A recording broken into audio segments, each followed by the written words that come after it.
We are looking at how to buy shares of Arcticzymes Technologies ASA, a Norwegian biotech that develops enzymes for molecular biology and diagnostics, listed on Euronext with the ticker AZT.OL. This is educational information and not investment advice. To buy shares, you need a broker. We'll use eToro as an example to demonstrate the process. After registering, you will typically verify your account with an ID document and add funds before trading.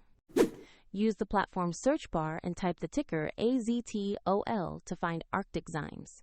Select the result that matches the Euronext listing to locate the correct stock.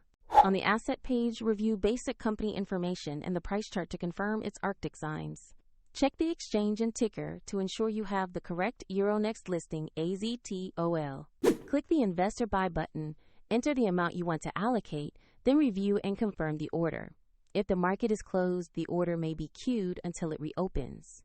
If you do not have sufficient funds, the platform will prompt you to add money before allowing confirmation. After execution, your position will appear in your portfolio where you can monitor it. A link to eToro is provided in the description if you want to follow the same example.